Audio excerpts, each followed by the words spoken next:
तो P block element की अगर हम लोग बात करें तो सभी को पता है पी ब्लॉक में बेटा जो पी सब शेल होता है उसमें कितने इलेक्ट्रॉन जा सकते हैं? 6। तो पी सब शेल में 6 इलेक्ट्रॉन जा सकते हैं, इसीलिए हम लोगों ने उसमें कितने ग्रुप्स बनाए? 6। आपको पता है एस में 2 इलेक्ट्रॉन जा सकते थे, 2 ग्रुप बनाए गए। डी में 10 इलेक्ट्रॉन जा सकते थे, 10 ग्रुप बनाए गए। पी में 6 इलेक्ट्रॉन जा सकते हैं, 6 ग्रुप बनाए गए। तो टोटल कितना हो गया? 2 प्लस 10 प्लस 6 18 हो गया। और एफ ब्लॉक को अलग से ग्रुप में डिफाइन नहीं किया गया। जो एफ ब्लॉक एलिमेंट्स है उन्हें डी ब्लॉक एलिमेंट के साथ ही रखा गया। ये पढ़ा चुका हूं मैं आप लोगों को। तो अब मैं पी ब्लॉक में 6 इलेक्ट्रॉन जा सकते हैं, तो 6 ग्रुप बनाए गए 13 से 18 तक। अब 13 ग्रुप आपको बताया था मैंने क्या था? बैंगन आलू गाजर इन थैला। 14 ग्रुप क्या था? कहे सीता जी सुने प्रभु। 15 था न्यूजीलैंड पाकिस्तान ऑस्ट्रेलिया सब भिखारी। 16 था ओल्ड स्टाइल से टेपो। 17 था फिर कल बाहर आई आंटी। और 18 था हीना नीना और करीना सिनेमा की रानी। क्लियर? अभी आपको हम लोग पता है कि हम लोग 13 ग्रुप पढ़ रहे हैं, तो बोरॉन फैमिली क्या होगा? बैंगन आलू गाजर इन थैला। मतलब क्या होगा? Boron, aluminium, gallium, indium and thallium. क्या क्या हो जाएगा? Boron, aluminium, gallium, indium, thallium. और ऐसे कार्बन, सिलिकॉन, जर्मेनियम, टिन और lead. Carbon, silicon, germanium, tin and और लेड आपको पता था मैंने कैसा होता है? पॉइजनस। कैसा होता है? पॉइजनस। और मैंने बताया भी था आप लोगों को, हेमा मालिनी एक्वागार्ड का ऐड करती है ना? तो जब एक्वागार्ड का ऐड करती है तो पता है, तो बबल्स में Pb+2 घूम रहे होते हैं उस एक्वागार्ड में। और हेमा मालिनी क्या बोल रही होती है कि हमारा जो प्योरीफायर होता है वो लेड जैसी पॉइजनस इंप्योरिटी को भी क्या कर देता है? दूर कर देता है। तो लेड कैसा होता है? पॉइजनस होता है। तो बता रही होते हैं हमारा प्योरीफायर क्यों अच्छा है ना? तो अगर आपके पानी में लेड भी आ गया है थोड़ा बहुत, तो उसको भी क्या कर देगा? हटा देगा। तो ये 13 से 18 तक हो गए। अब आपको पता है आउटर मोस्ट शेल में कितने इलेक्ट्रॉन होता है? अगर मैं 13 ग्रुप के आउटर मोस्ट शेल में की बात करूं, तो 13 ग्रुप के आउटर मोस्ट शेल में कितने इलेक्ट्रॉन्स होते हैं? 3 इलेक्ट्रॉन, जिसे वैलेंस बोलेंगे, है ना? तो वैलेंस इलेक्ट्रॉन की अगर मैं बात करूं तो कितने होते हैं? 3। कार्बन फैमिली में कितने होते हैं? यहाँ पर 5 इलेक्ट्रॉन वैलेंस शेल में, यहाँ पर 6 इलेक्ट्रॉन, यहाँ पर और 18th में। अब 18th ग्रुप में तो 8 इलेक्ट्रॉन होते हैं, तभी तो ये क्या होता है? स्टेबल होता है, इसलिए तो ये रिएक्टिवेट नहीं करता है। हाँ या ना? तो जो neon argon krypton xenon radon है, इसको दुनियादारी से कोई मतलब, ये खुद में ही क्या है? मस्त है। इनका ऑक्टेट क्या है? कंप्लीट है। अब देखो यहाँ पर अगर हम लोग बात करें इलेक्ट्रॉनिक कॉन्फ़िगरेशन की, तो सबसे पहले हम लोग 11th की बात कर रहे हैं। 11th में बोरॉन और कार्बन फैमिली पढ़कर आए थे हम लोग। तो बोरॉन हो गया बैंगन आलू गाजर इन थैला। तो बोरॉन आपको पता है hydrogen helium lithium beryllium boron 5 number पर आता है। 5 में 8 ऐड करेंगे कितना हो जाएगा? 13। 13 में 18 ऐड करो कितना हो जाएगा? 31। 31 में 18 ऐड करो कितना हो जाएगा? 49। और 49 में 32 ऐड करो कितना हो जाएगा? 81। तो मैजिक नंबर ऐड किया हम लोगों ने यहाँ पर। तो इसका इलेक्ट्रॉनिक कॉन्फ़िगरेशन लिखूंगा तो ये क्या होगा? देखो हीलियम 2 हो गया, फिर क्या बचा? 2s2 2p1 हो गया। 2 2 4 और 1 5। तो 2s2 2p1 ऐसे क्या आ जाएगा? 3s2 3p1 4s2 4p1 5s2 5p1 6s2। Clear है? अब क्या होगा देखो यहाँ पर, अब क्या हो रहा है यहाँ पर? देखो आर्गन होता है 18 नंबर पर और 4s में 2 इलेक्ट्रॉन है। 18 और 2 कितना होगा? 20 और 4p में 1 इलेक्ट्रॉन है। 21 ही तो आता, मतलब 10 इलेक्ट्रॉन का गड़बड़ है। अभी 31 नंबर पर आ रहा है ना? तो यहाँ पर 4s से पहले क्या लगा दो? 3d 10। 5s से पहले क्या लगा दो? अब जिन्होंने रिवाइज किया होगा पीरियोडिक टेबल उनको पता होगा, करवाया था वहां पर भी। 6s से पहले क्या लगा दो? और 5d10 से पहले 4f14। क्लियर है? ऐसे इसका हो जाएगा। बताओ कार्बन फैमिली का क्या हो जाएगा? हीलियम 2s2 2p2 है ना? फिर 3s2 3p2 4s2 4p2 5s2 5p2 6s2 6p2 तो 4d से पहले क्या लगा दूं? 4s से पहले 3d 3d, तो यहाँ पर क्या आ जाएगा? 3d 10, 4d 10, 5d 10, 4f। 14 कोई दिक्कत? नो सर तो कर सकते हैं इलेक्ट्रॉनिक कॉन्फ़िगरेशन। यस अब बताओ, जो बोरॉन फैमिली है उसके आउटर मोस्ट शेल में, outermost shell second shell है, कितने इलेक्ट्रॉन है? 3 यहाँ पर भी कितने हैं? 3 तीन तीन तीन। आउटर मोस्ट शेल में कितने इलेक्ट्रॉन है? 3 है। देखो 2s और 2p, जो सेकंड शेल है वो आउटर मोस्ट शेल है, यहाँ पर थर्ड, यहाँ पर फोर्थ। ऐसे इनके आउटर मोस्ट शेल में कितने इलेक्ट्रॉन है? देखो 4। तो आउटर मोस्ट शेल में 4 है। ऐसे नाइट्रोजन फैमिली के 5 हो जाएंगे, 6 हो जाएंगे, 7 हो जाएंगे, 8 हो जाएंगे, ऐसे आगे चलेंगे तो, है ना।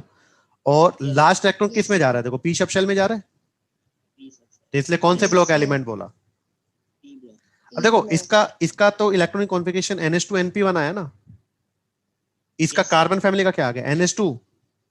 np2 ऐसे नाइट्रोजन फैमिली का क्या हो जाएगा? NH2। np3 ऑक्सीजन फैमिली का NH2, np4 उसका NP5, उसका NP6। तो जनरल इलेक्ट्रॉनिक कॉन्फ़िगरेशन अगर मैं बात करूं तो क्या हो जाएगा? इनर्ट गैस, है ना। यस सर और क्या हो जाएगा? NH2 तो है, NP, P में कितने कहां से कहां तक चले जाएंगे? 1 2 6। अगर NP1 है तो बोरॉन फैमिली 2 है, तो कार्बन फैमिली 3 है, तो नाइट्रोजन फैमिली। कर सकते हैं कि नहीं कर सकते हैं? यस सर तो मुझे लगता है इसमें कोई दिक्कत।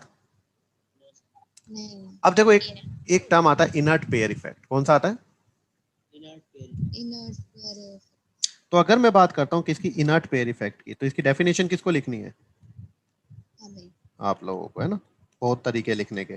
तो इनर्ट पेयर इफेक्ट में हम लोग क्या करते हैं? इनर्ट पेयर इफेक्ट में क्या होता है? देखो, ये जो इनर्ट पेयर इफेक्ट होता है वो पी ब्लॉक एलिमेंट में होता है और नीचे के 2 एलिमेंट पर लगता है ना।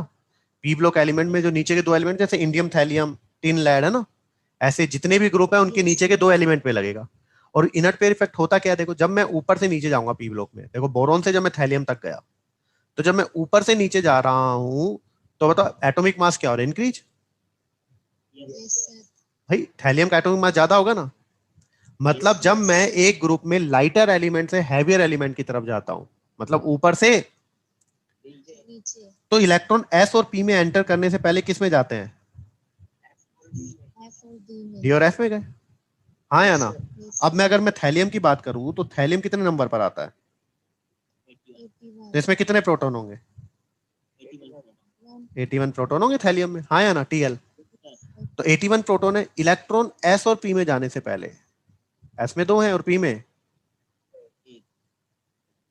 अच्छा बताओ इसके आउटर मोस्ट शेल में कितने इलेक्ट्रॉन? बैंगन आलू गाजर इन थैला, 3 इलेक्ट्रॉन। तो मैक्सिमम कितने इलेक्ट्रॉन निकाल सकता है ये? 3। भाई जितने आउटर मोस्ट शेल में हो, और 3 इलेक्ट्रॉन अगर ये निकाल देगा तो कौन सी ऑक्सीडेशन स्टेट शो करेगा? कार्बन फैमिली के आउटर मोस्ट शेल में कितने इलेक्ट्रॉन है? तो मैक्सिमम कितने दे सकता है? 4। नाइट्रोजन फैमिली के आउटर मोस्ट शेल में कितने इलेक्ट्रॉन है? तो मैक्सिमम कितने दे सकता है? 5 +5 शो कर सकता है, हाँ या ना। अब अगर मैं बोरॉन फैमिली की बात करूं तो जब मैं ऊपर से नीचे जा रहा हूं तो थैलियम में अगर मैंने बात की तो थैलियम में इलेक्ट्रॉन एस और पी में जाने से पहले, एस में 2 इलेक्ट्रॉन, पी में 1 इलेक्ट्रॉन। एस और पी में जाने से पहले इलेक्ट्रॉन किस में गया है? D और F डी में कितने इलेक्ट्रॉन है? 10। जो भी आप 10 तो बना सकते हो। और एफ में कितने इलेक्ट्रॉन है? 14 अब आपको बताया था मैंने स्क्रीनिंग इफेक्ट, बताया था। स्क्रीनिंग इफेक्ट मतलब बताया था रिपल्शन, याद है? yes sir तो स्क्रीनिंग इफेक्ट मतलब बताया था रिपल्शन। सबसे अच्छा रिपल्शन कौन लगाता है? एस, उससे कम पी, उससे कम डी, उससे कम। F तो देखो जब मैं पी ब्लॉक एलिमेंट में ऊपर से नीचे जा रहा हूं, मतलब लाइटर एलिमेंट से हैवियर एलिमेंट की तरफ जा रहा हूं, तो नंबर ऑफ प्रोटॉन क्या हो रहे हैं? बढ़ रहे हैं। 81 प्रोटॉन हो गए ना, ऊपर वाले में 49 है, उससे ऊपर 31 है। तो प्रोटॉन क्या हो रहे हैं? बढ़ रहे हैं। मतलब प्रोटॉन बढ़ रहे हैं मतलब न्यूक्लियर चार्ज क्या हो रहा है? इंक्रीज। yes और इलेक्ट्रॉन एस और पी में जाने से पहले किस में गया? डी और। F अब डी और एफ का रिपल्शन इतना अच्छा, नहीं है तो डी और एफ का रिपल्शन इतना अच्छा नहीं है, तो एस और पी दूर जा पाएंगे क्या? अब एस का तो रिपल्शन अच्छा है, ये तो पी को दूर भेज देगा। लेकिन डी और एफ का रिपल्शन इतना अच्छा, नहीं तो है डी और एफ का रिपल्शन इतना अच्छा नहीं है और न्यूक्लियर चार्ज बढ़ा हुआ है, तो ये क्या करेगा? आउटर मोस्ट शेल के एस इलेक्ट्रॉन को क्या कर लेगा? grab कर लेगा। yes sir तो देखो अब न्यूक्लियर चार्ज बढ़ चुका था, इलेक्ट्रॉन एस और पी में जाने से पहले डी और एफ में गए थे, डी और एफ का रिपल्शन इतना अच्छा है नहीं, तो इंक्रीजिंग न्यूक्लियर चार्ज ने आउटर मोस्ट शेल के एस इलेक्ट्रॉन को क्या कर लिया, Attract. और जब आउटर मोस्ट शेल के एस इलेक्ट्रॉन को अट्रैक्ट कर लिया तो अब एस में से इलेक्ट्रॉन निकालना आसान हो गया, मुश्किल हो गया, मुश्किल। मुश्किल हो गया। तो ये एस के 2 इलेक्ट्रॉन थे, तो ये एस के 2 इलेक्ट्रॉन निकालना क्या हो गया अब, मुश्किल. मुश्किल। तो अब ये कितना इलेक्ट्रॉन ही निकाल पाएगा थैलियम, 1. एक ही इलेक्ट्रॉन निकाल पाएगा। समझ में आया कि नहीं है? तो कौन सी ऑक्सीडेशन स्टेट आसानी से शो कर पाएगा, +1. +1। अब +3 आसानी से शो करेगा क्या, No, तो यहां पर बताओ एस से इलेक्ट्रॉन निकालना मुश्किल हो गया, yes, तो अब ऐसे इलेक्ट्रॉन नहीं निकलेंगे। अब कितने इलेक्ट्रॉन, दो दो मतलब एक पेयर हो गया। तो अब जब ऐसे इलेक्ट्रॉन नहीं निकलेंगे तो ये रिएक्ट करेंगे क्या, no, तो ये जो पेयर है, ये जो पेयर है ये क्या हो गया, इनर्ट हो गया ना, तो इस इफेक्ट को बोलते हैं इनर्ट पेयर। effect. तो इनर्ट पेयर इफेक्ट कहां पर लगता है, जो पी ब्लॉक एलिमेंट होते हैं उनके नीचे के 2 मेंबर में, जैसे इंडियम और थैलियम में लगेगा, है ना, टिन लैड में लगेगा। तो इनर्ट पेयर इफेक्ट क्या होता है, जब पी ब्लॉक एलिमेंट में टॉप टू बॉटम मूव करते हैं, लाइटर एलिमेंट से हैवी एलिमेंट की तरफ मूव करते हैं, तो न्यूक्लियर चार्ज काफी बढ़ जाता है। इलेक्ट्रॉन एस और पी में जाने से पहले डी और एफ में जाता है, डी और एफ का रिपल्शन इतना अच्छा नहीं होता है, तो increasing nuclear charge outermost shell के एस इलेक्ट्रॉन को क्या कर लेता है, अट्रैक्ट कर लेता है, Attract. जिससे आउटर मोस्ट शेल के ऐसे इलेक्ट्रॉन निकलना अब क्या हो जाएगा, मुश्किल हो जाएगा। मुश्किल हो जाएगा तो ये पेयर क्या हो जाएगा, इनर्ट। तो इस इफेक्ट को क्या बोलेंगे, Inert pair effect. तो due to inert pair effect क्या हुआ, देखो अब ये जो बोरॉन फैमिली है ये +3 ऑक्सीडेशन स्टेट शो कर रही थी, तो नीचे जाने पर +3 की स्टेबिलिटी तो, Decrease. और +1 की स्टेबिलिटी। Increase.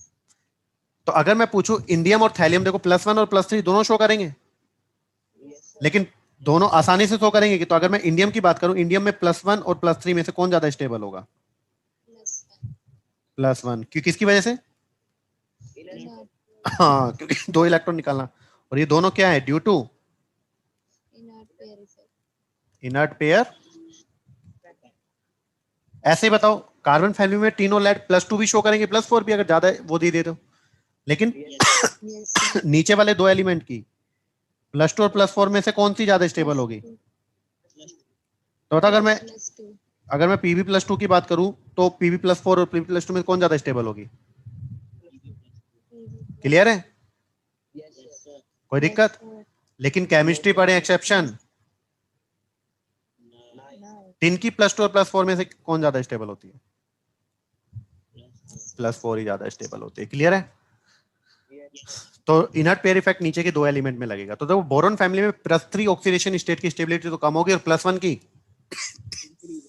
कार्बन फैमिली में +4 की डिक्रीज होगी, +2 की, नाइट्रोजन फैमिली में +5 की डिक्रीज होगी और +3 की, क्योंकि नीचे जाने पर 2 इलेक्ट्रॉन एस के निकालना मुश्किल हो जाएगा। ये सभी को समझ में आया। तो देखो क्या हो रहा है, जो इनर कोर के इलेक्ट्रॉन है, जो इनर कोर मतलब इनर शेल के जो इलेक्ट्रॉन्स हैं, वो क्या फिजिकल प्रॉपर्टीज में चेंज लाते हैं एलिमेंट की, क्यों नहीं लाएंगे भाई। ये देखो डी और एफ का रिपल्सन इतना अच्छा नहीं था, उसकी वजह से जो प्रोटॉन पॉजिटिव चार्ज था उसने आउटर मोस्ट शेल के ऐसे इलेक्ट्रॉन को अट्रैक्ट कर लिया ना, तो प्रॉपर्टी में चेंज ला रहे हैं कि नहीं ला रहे हैं। तो इनर कोर के इलेक्ट्रॉन भी फिजिकल प्रॉपर्टी में चेंज ला रहे हैं। नहीं समझ में आया सर। तो टिन में याद रखेंगे, टिन में Sn+2 और Sn+4 में से कौन ज्यादा स्टेबल रहता है, क्लियर है। अब आपको बताया था मैंने, पी ब्लॉक एक ऐसा ब्लॉक है जिसमें मेटल, नॉन मेटल और मेटलॉइड तीनों आते हैं। जबकि आपको पता है पूरा एस ब्लॉक, पूरा डी ब्लॉक और पूरा एफ ब्लॉक वो सारे मेटल है, एस डी और एफ पूरा मेटल है। पी ब्लॉक एक ऐसा ब्लॉक है जिसमें मेटल, नॉन मेटल और मेटलॉइड। और मैंने क्या कहा था, उसको निकालने के लिए क्या करूं, एक लाइन ड्रॉ कर दूं। तो इस लाइन पर जो एलिमेंट आ रहे हैं वो तो क्या हो जाएंगे, मेटलॉइड, या फिर क्या बोला था, सेमी मेटल, हाँ या ना। अब तो नीचे जाने पर मेटेलिक कैरेक्टर बढ़ता है, तो लेफ्ट टू राइट जाने पर मेटेलिक कैरेक्टर, तो जो राइट वाले होंगे वो क्या होंगे, सारे नॉन मेटल। और इस लाइन के जो लेफ्ट में होंगे वो नहीं समझ में आया, कोई दिक्कत। अच्छा तो देखो यहाँ पर क्या क्या है, पढ़े? तो दिया हुआ पी ब्लॉक एलिमेंट में जो लास्ट इलेक्ट्रॉन होता है वो किस में एंटर करता है? पी ऑर्बिटल में। अब पी ऑर्बिटल हमको पता है पी सब शेल में कितने ऑर्बिटल होते हैं? 3। तो मैक्सिमम कितने इलेक्ट्रॉन आ सकते हैं? 6 इलेक्ट्रॉन आ सकते हैं, हाँ या ना? इसीलिए Yes, sir. इसलिए कितने ग्रुप बनाए गए? 6 ग्रुप बनाए गए। कहां से कहां तक? 13 to 18 तक, यही तो बोला था मैंने। और कौन कौन से ग्रुप हैं? Boron, carbon, nitrogen, oxygen, fluorine and helium had the group. और इनका इलेक्ट्रॉनिक कॉन्फ़िगरेशन क्या होता है? NH2 NP12। 6. इनर कोर मतलब इनर शेल वाले, है ना? Inner core of the electronic configuration में however differ.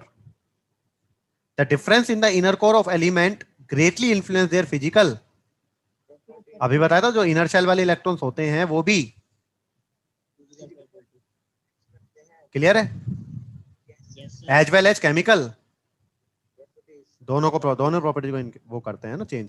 Consequently, a lot of variation in the properties of element in p block is observed. The maximum oxidation state shown by p block element is equal to total number of valence. Electron. भाई आपको पता था boron family के outermost shell में 3 electron है तो +3, 4 है तो +4, 5 है तो +5। समझ में आया कि नहीं है? तो मैक्सिमम वही तो शो कर सकते हैं। तो पी ब्लॉक की अगर आप लोगों को पी ब्लॉक की अगर मैक्सिमम ऑक्सीडेशन स्टेट निकालनी है तो कैसे निकाल सकते हैं? टोटल नंबर ऑफ कितने वैलेंस इलेक्ट्रॉन है ना। Clearly the number of possible oxidation state increase towards, Right. Obvious ही बात है। बोरॉन में 3 थे, कार्बन में 4, फिर 5, फिर 6, तो लेफ्ट टू राइट जाने पर ऑक्सीडेशन स्टेट क्या हो रही है? बढ़ेगी। P block element show other oxidation state with normally. अब भाई बोरॉन फैमिली +3 शो करता है, वैलेंस शेल में 3 इलेक्ट्रॉन होते हैं, लेकिन नीचे वाले बताओ +1 भी शो करते हैं। Yes, sir. नाइट्रोजन फैमिली के आउटर मोशन में 5 इलेक्ट्रॉन होते हैं, तो +5 के अलावा +3 भी शो करते हैं कि नहीं करते हैं? Yes, तो दूसरी ऑक्सीडेशन स्टेट भी शो कर रहे हैं कि नहीं कर रहे? sir. कोई दिक्कत? No, sir. क्लियर है? The oxidation state 2 unit less than group oxidation state becomes progressively more stable for the, Heavier element. और ये किसकी वजह से हुआ है? Inert. जैसे बोरॉन फैमिली की जो ग्रुप ऑक्सीडेशन स्टेट थी वो +3 थी क्योंकि आउटर मोशन में 3 इलेक्ट्रॉन थे, लेकिन जो नीचे वाले एलिमेंट है वो +1 शो करने लगे। Yes, किस इफेक्ट की वजह से? तो Not इनर्ट पेयर इफेक्ट की वजह से हुआ क्या था कि जो दो इलेक्ट्रॉन थे एस के, वो निकालना क्या हो गया था? Muskil. मुश्किल हो गया था। आ रहा है समझ में? Yes, तो sir. कुछ भी ऐसा नया नहीं कर लोगे। नेक्स्ट क्या है? It is interesting to note that non metal and metalloid exist only in, P block. ये तो पता है पी ब्लॉक में मेटल, नॉन मेटल और सेम मेटल तीनों होते हैं। Yes, sir. The non metallic character element decrease down the group. Obvious ही बात है भाई, जब मैं ग्रुप में ऊपर से नीचे जाता हूं तो नीचे वाले में से इलेक्ट्रॉन निकालना आसान होता है क्योंकि न्यूक्लियस से आउटर मोस्ट शेल के इलेक्ट्रॉन की डिस्टेंस बढ़ जाएगी, तो नीचे जाने पर इलेक्ट्रॉन निकालना आसान हो जाएगा, तो मेटेलिक कैरेक्टर क्या हो जाएगा? बढ़ जाएगा। तो मेटेलिक कैरेक्टर बढ़ेगा तो नॉन मेटेलिक कैरेक्टर क्या हो जाएगा? Decrease. कर लोगे? नेक्स्ट क्या दिया हुआ? In general non metal have high ionisation energy. ओ हो, कितनी बड़ी बात बताइए भाई। अगर मैं मेटल की बात करता हूँ, किसकी बात करता हूँ? Metal. तो मेटल तो इलेक्ट्रॉन निकालना चाहते हैं ना, तो कम एनर्जी में इलेक्ट्रॉन निकाल देंगे। तो मेटल की आयनाइजेशन एनर्जी तो क्या होगी? Come. जबकि अगर मैं नॉन मेटल की बात करूं तो नॉन मेटल इलेक्ट्रॉन निकालना चाहते हैं क्या? No, sir. तो अगर उसमें नॉन मेटल तो इलेक्ट्रॉन लेना चाहते हैं, तो नॉन मेटल इलेक्ट्रॉन निकालना नहीं चाहते, तो अगर उनमें से इलेक्ट्रॉन निकालोगे तो आयनाइजेशन एनर्जी क्या देनी पड़ेगी? Jar. कोई बहुत बड़ी बात बताई क्या? अरे कर लोगे। अब अगर मेटल के ऑक्साइड की बात करूं, अगर मेटल के ऑक्साइड की बात करूं तो कैसे होंगे? Basic. बेसिक। और नॉन मेटल के ऑक्साइड की बात करूं तो कैसे होंगे? Acidic. क्लियर है? Yes. तो यही सारा इस पैराग्राफ में लिखा हुआ. कर सकते हो कि नहीं कर सकते हो? Yes, sir. चलिए आगे चलते हैं। Yes. The first member of P block element differ from the remaining member of their corresponding को। हो, कितनी बड़ी बात बताइए। जो फर्स्ट मेंबर होता है अपने ग्रुप से डिसिमिलरिटी मैच करता है, अनोमलस प्रॉपर्टी शो करता है, और वो अनोमलस प्रॉपर्टी क्यों शो कर रहा था बताया था? Small size, low, sorry low नहीं, high ionisation energy, high ionisation energy और एब्सेंस ऑफ, पता है ना ये? तो बोरॉन बोरॉन अपने ग्रुप से अनोमलस प्रॉपर्टी शो करेगा इनकी वजह से। और ऊपर वालों की इलेक्ट्रोनेगेटिविटी भी क्या होती है? ज्यादा। क्लियर है? तो अनोमलस प्रॉपर्टी क्यों शो करता है ये समझ में आ गया? कोई दिक्कत? पढ़ लोगे? और नेक्स्ट आपको बताया था, यहां पर लिखा हुआ है बीच में कहीं पर कि जो सेकंड पीरियड के एलिमेंट है, बताओ। एक तो सेकंड और एक थर्ड है। तो सेकंड में क्या था? बेरिलियम, बोरॉन, कार्बन, नाइट्रोजन, यही था। और थर्ड में क्या था? एल्यूमिनियम, सिलिकॉन, नहीं सॉरी मैग्नीशियम से करेंगे ना, मैग्नीशियम, एल्यूमिनियम, सिलिकॉन, फॉस्फोरस, यही था। तो इनकी मैक्सिमम कोवेलेंसी कितनी थी? 4 प्लस। कोवेलेंसी प्लस माइनस नहीं होती है, बॉन्ड कितने बने। और इसकी कोवेलेंसी कितनी थी? 6, क्योंकि सेकंड पेयर के पास 2s और 2p ऑर्बिटल ही थे। तो 2s और 2p, एक s का और 3p का, तो मैक्सिमम 4 बॉन्ड बना सकता है। लेकिन थर्ड ग्रुप में क्या हो गया था बताओ? 3d भी आ गया था, तो d के 2 यूज हो जाएंगे। तो कोवेलेंसी कहां तक हो गई थी? अब बोरॉन की बात करूं, बोरॉन के आउटर मोशन में 3 इलेक्ट्रॉन है, bf3 बनाएगा, पर मैक्सिमम कोवेलेंसी 4 तक कर सकता है। तो bf4 माइनस बना सकता है। लेकिन एल्यूमिनियम की बात की थी, एल्यूमिनियम क्या है? थर्ड पीरियड का एलिमेंट है। तो बताओ अभी कितनी, कहां तक कर सकता है? 6 तक। समझ में आया? तो ये दिया हुआ है कि जो बोरॉन होता है वो तो bf4 नेगेटिव बना सकता है, एल्यूमिनियम इतना बना सकता है प्रेजेंस ऑफ d ऑर्बिटल की वजह से। कोई दिक्कत? सर बहुत डिफिकल्ट था। अब भैया जो सेकंड पीरियड के एलिमेंट हैं उनके पास d ऑर्बिटल होगा क्या? जो सेकंड पीरियड के एलिमेंट है उनके पास d ऑर्बिटल अवेलेबल? तो अगर सेकंड पीरियड के एलिमेंट कोई पाई बॉन्ड बना रहे तो वो पाई बॉन्ड किस में बना होगा? p ऑर्बिटल से बना होगा, क्योंकि उनके पास d ऑर्बिटल तो। जबकि अगर ग्रुप में नीचे जाऊंगा तो d ऑर्बिटल भी आएंगे। तो अगर पाई बॉन्ड बन रहा होगा तो d ऑर्बिटल से भी बन सकता है। अब कार्बन, आपको पता है कार्बन क्या शो करता है? कार्बन कैटेनेशन प्रॉपर्टी शो करता है। और उस कैटेनेशन प्रॉपर्टी की वजह से क्या करता है वो बताओ? कार्बन चैन बनाते हैं लंबी लंबी, और उनमें सिंगल भी हो सकते हैं, डबल भी हो सकते हैं। और अब कार्बन कार्बन में जो पाई बॉन्ड बना है वो कौन सा पाई बॉन्ड होगा? पी पाई पी पाई, क्योंकि डी ऑर्बिटल तो है ही नहीं। इसमें भी दोनों जो पाई बॉन्ड बन रहे होंगे वो कौन से बन रहे होंगे? क्योंकि भैया कार्बन के पास डी ऑर्बिटल तो होता ही नहीं, तो डी ऑर्बिटल होता ही नहीं तो पाई बॉन्ड बनाए कैसे डी ऑर्बिटल से? क्लियर है? तो जो फर्स्ट मेंबर होगा ग्रुप का उसके बाद डी ऑर्बिटल होगा नहीं, तो पाई बॉन्ड जो बन रहा होगा वो किससे ही बन रहा होगा? क्लियर है? तो यहां पर दिया हुआ है देखो, the first member of group differ from the heavier member. जो फर्स्ट मेंबर होता है वो हैवियर मेंबर से क्या करता है? डिफर करता है in its ability to form itself. Clear है? And the other second row element, जैसे यहां पर देखो या तो आपस में ही बना लिया कार्बन, देखो ये सेकंड पीरियड के तो एलिमेंट थे, सॉरी हाँ सेकंड पीरियड के एलिमेंट थे। कार्बन कार्बन ने बना लिया, नाइट्रोजन नाइट्रोजन बना लिया, कार्बन ऑक्सीजन ने भी बना लिया, नाइट्रोजन ने बना लिया। यस और no? this type of pi bonding is not particularly strong for the, तो ये पी पाई बॉन्डिंग तो काफी स्टेबल है। लेकिन जैसे जैसे मैं ग्रुप में नीचे जाऊंगा तो डी ऑर्बिटल भी इन्वॉल्व होगा, तो डी ऑर्बिटल से जो पाई बॉन्ड बनेगा वो इतना स्टेबल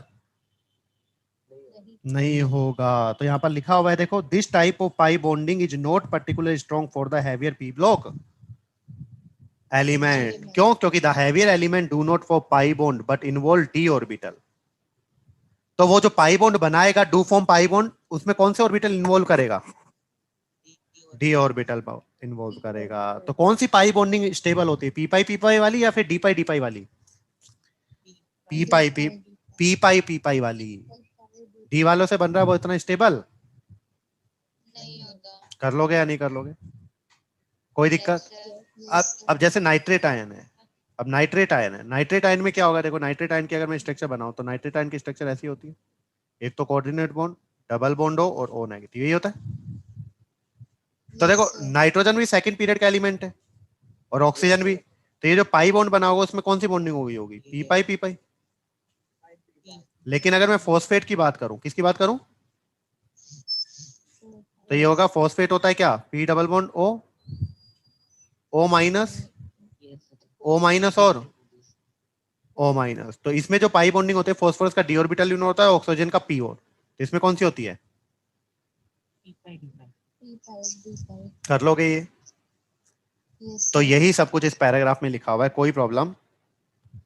तो इसने कहा कि जो ऊपर के एलिमेंट है वो जो पाई बॉन्डिंग बनाते हैं वो पी ऑर्बिटल से ही बनाते हैं, तो वो स्ट्रॉन्ग होती है इन कंपैरिजन टू जो हैवियर एलिमेंट बनाते हैं, क्योंकि हैवी एलिमेंट पाई बॉन्डिंग में कौन से ऑर्बिटल इन्वॉल्व कर लेते हैं फिर?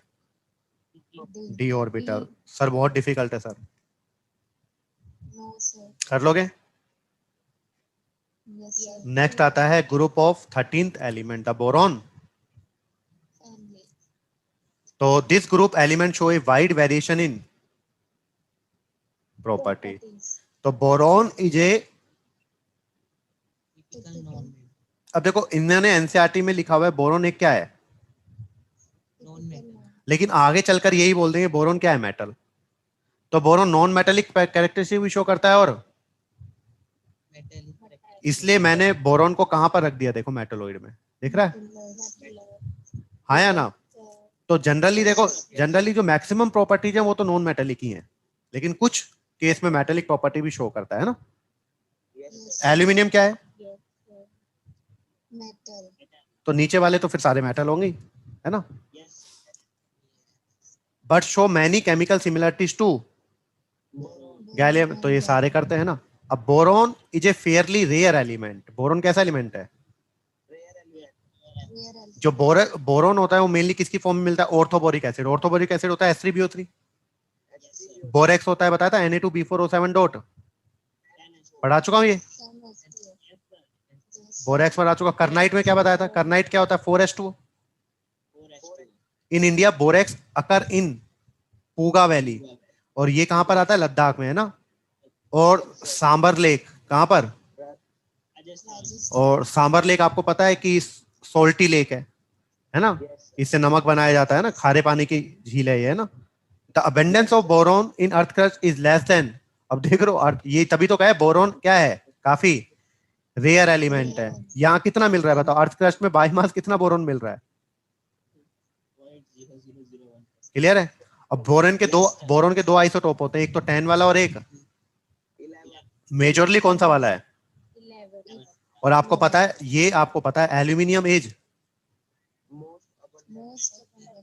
And third most abundant element in, तो सबसे ज्यादा मेटल कौन सी है? एल्यूमिनियम। मोस्ट अबेंडेंट मेटल तो एल्यूमिनियम है, लेकिन अगर सभी को कंपैरिजन करें तो कितने नंबर पर आती है? हाँ, तो अगर मैं सबसे ज्यादा कौन मिलता है बाय मास? O2। फिर ये क्या है? Abundance according to biomass. तो बायोमास सबसे ज्यादा अर्थ क्रस्ट पर है ऑक्सीजन, फिर है सिलिकॉन, और फिर है, और तो मेटल कौन हो गई? मेटल तो एल्यूमिनियम ही है ना। तो मोस्ट अबेंडेंट अगर मेटल पूछे तो कौन है? एल्यूमिनियम। और मोस्ट अबेंडेंट एलिमेंट पूछे बायोमास, ऑक्सीजन। क्लियर है? एलिमेंट तो ऑक्सीजन है, लेकिन अगर मेटल में पूछे सबसे ज्यादा कौन है, तो अरे ऑक्सीजन और सिलिकॉन मेटल थोड़ी है भाई। तो अगर मेटल में पूछे सबसे ज्यादा तो एल्यूमिनियम, और एलिमेंट में पूछे तो ऑक्सीजन। क्लियर? बायोमास। और यहां पर लिखा हुआ है कितना कितना बायोमास है ये? आफ्टर ऑक्सीजन एंड सिलिकॉन लिखा हुआ है ना। तो ऑक्सीजन का तो कितना परसेंट है बायोमास? 45.5%। सिलिकॉन का कितना है? और एल्यूमिनियम का कितना है? 8 क्लियर है? ऐसे बॉक्साइट क्या होता है? बॉक्साइट होता है Al2O3 डॉट, क्रायोलाइट पर आ दिया था Na3AlF6 are important minerals of, और ये कहाँ का? It is found as a mica in Madhya Pradesh, Karnataka, Orissa and Jammu. Gallium, indium and thallium are less abundant element in. ये तो बहुत कम मिलते हैं, क्लियर है। तो मोस्ट अबंडेंट मेटल कौन है और मोस्ट अबंडेंट एलिमेंट कौन है बाय मास, क्लियर है। Yes, sir. और जनरल इलेक्ट्रॉनिक कॉन्फ़िगरेशन मैंने लिखवाई दिया है बोरॉन फैमिली का। Yes, sir. क्या होता है Yes, बोरॉन sir. फैमिली का? इनर्ट गैस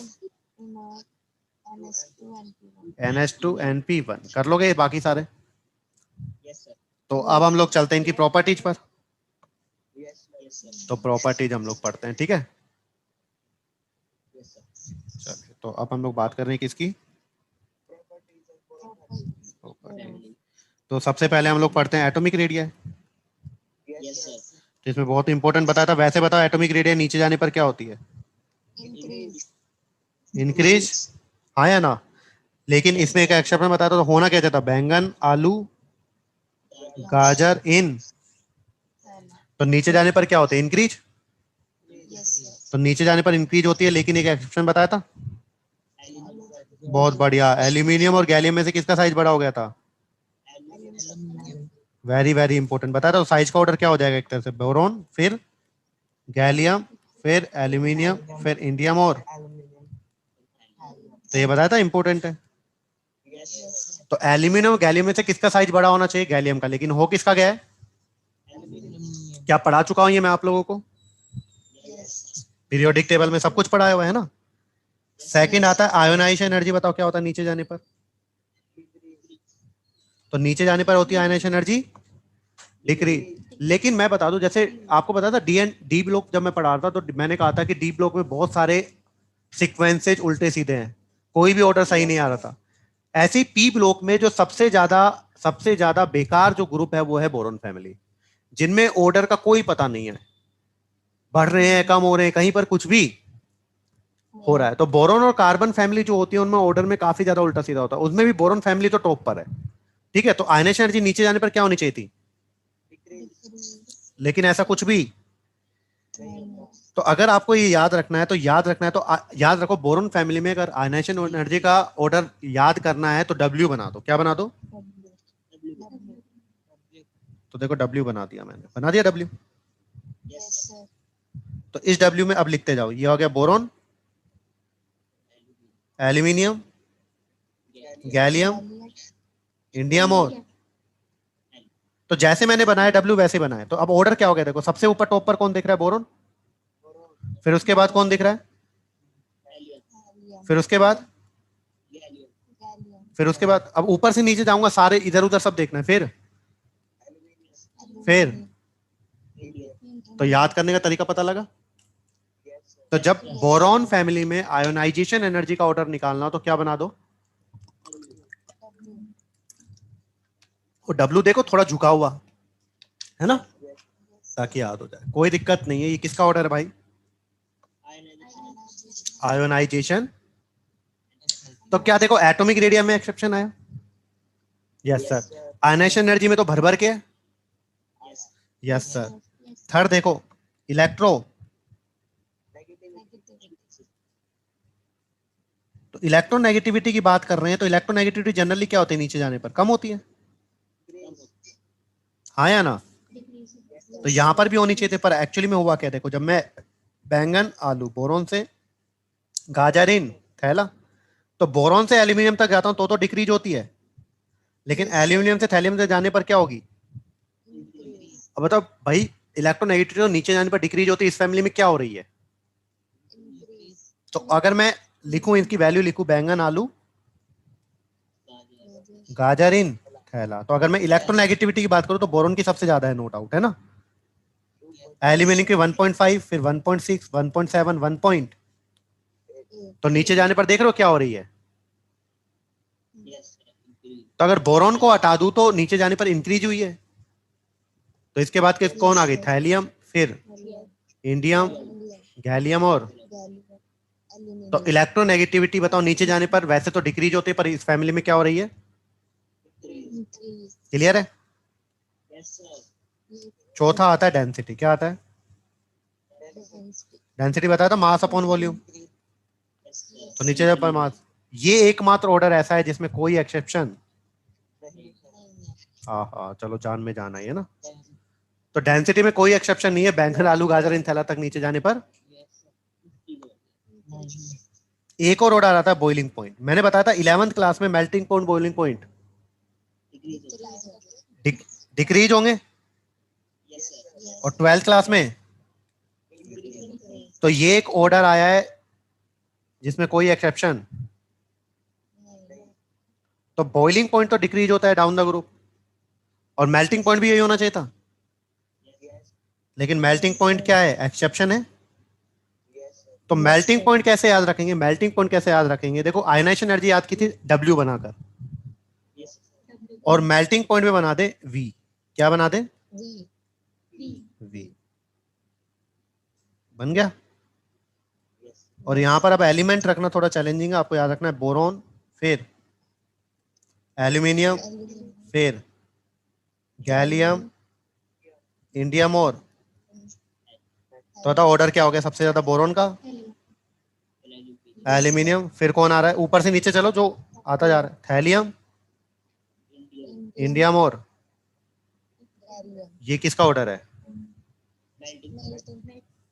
तो बॉइलिंग पॉइंट में तो कोई एक्सेप्शन नहीं था, लेकिन मेल्टिंग पॉइंट में है। अब एक इंपॉर्टेंट क्वेश्चन क्या निकलता है, एक इंपॉर्टेंट क्वेश्चन निकलता है, इस फैमिली में सबसे कम मेल्टिंग पॉइंट किसका है। तो इसका मेल्टिंग पॉइंट कितना होता है, ऑलमोस्ट 29.8 डिग्री के आसपास, है ना। मतलब ऑलमोस्ट, अगर रूम टेम्परेचर वैसे 25 डिग्री सेल्सियस होता है, थोड़ा सा टेम्परेचर बढ़ाते ही क्या हो जाएगा, मेल्ट हो जाएगा। और ये ऑलमोस्ट 2000 डिग्री सेल्सियस तक भी किस स्टेट में ही रहता है, लिक्विड स्टेट में, मतलब ये वेपराइज नहीं होता है। तो गैलियम देखो रूम 29 डिग्री के आसपास क्या हो गया, मेल्ट हो गया, और 2000 डिग्री सेल्सियस तक भी उसी स्टेट में पड़ा। तो इसलिए गैलियम का यूज हाई टेम्परेचर थर्मोमीटर में किया जाता है, जहां पर ज्यादा टेम्परेचर को मेजर करना होता है, हाई टेम्परेचर को मेजर करना होता है, तो गैलियम डाल दो, क्योंकि 2000 डिग्री सेल्सियस तक तो इसका कुछ बिगड़ना ही। तो क्या लिखूं, क्या लिखूं, it exist as liquid up to 2000 degree, so it is used in high temperature thermometer। Clear है, कोई दिक्कत। तो गैलियम का यूज किसमें किया जाता है, हाई टेम्परेचर थर्मामीटर में, कोई दिक्कत।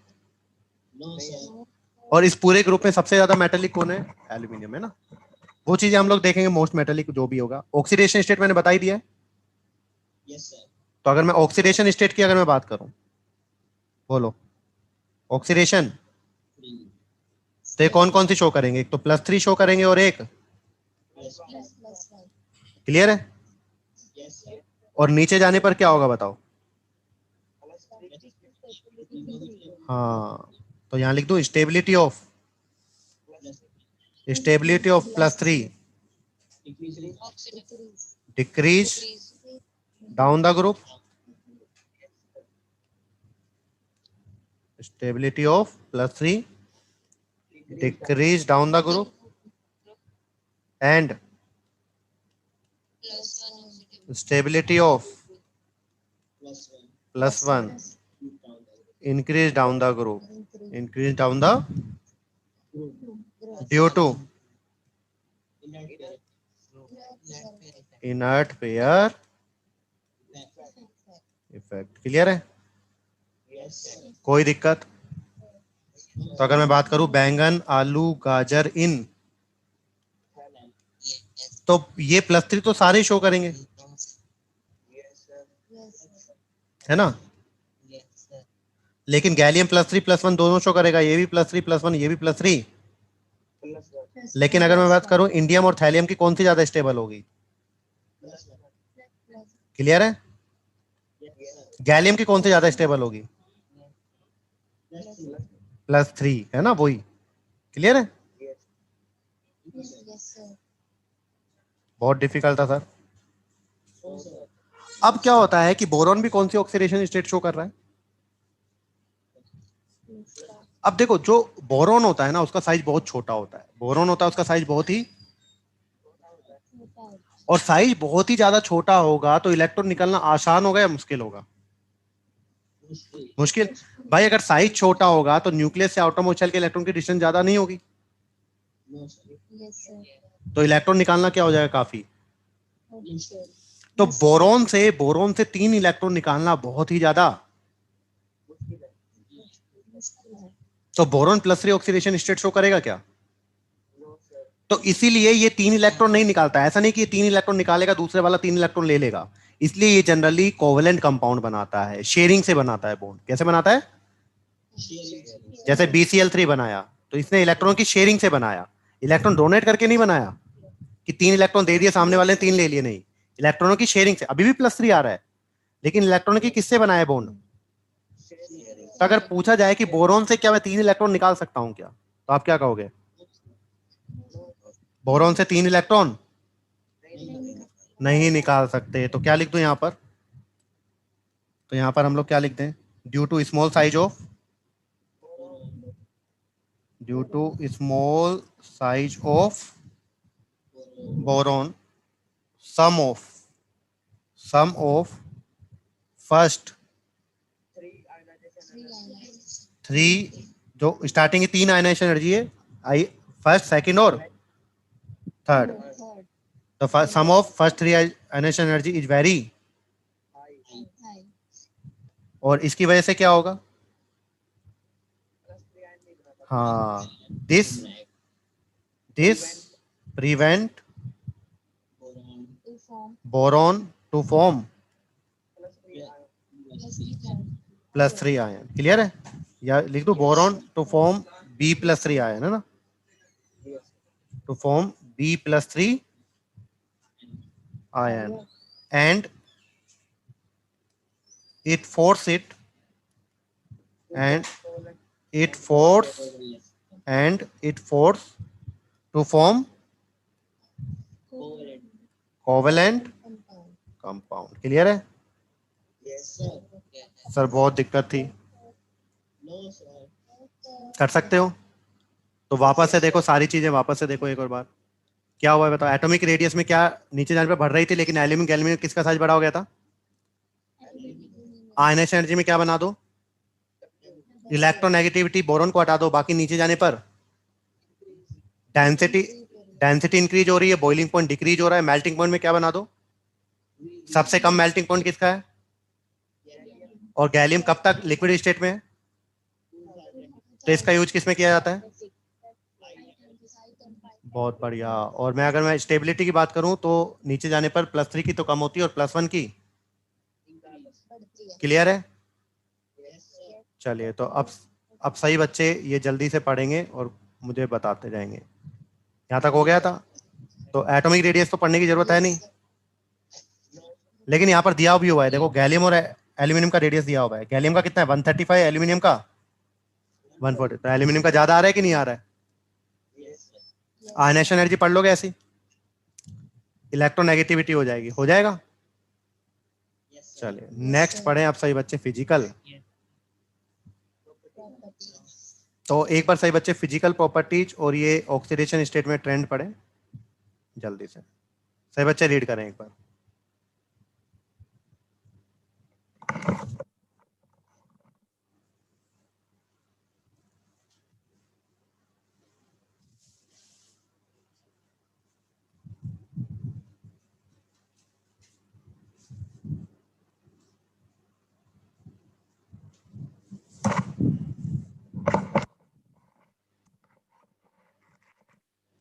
तो बोरॉन कैसा दिया हुआ है?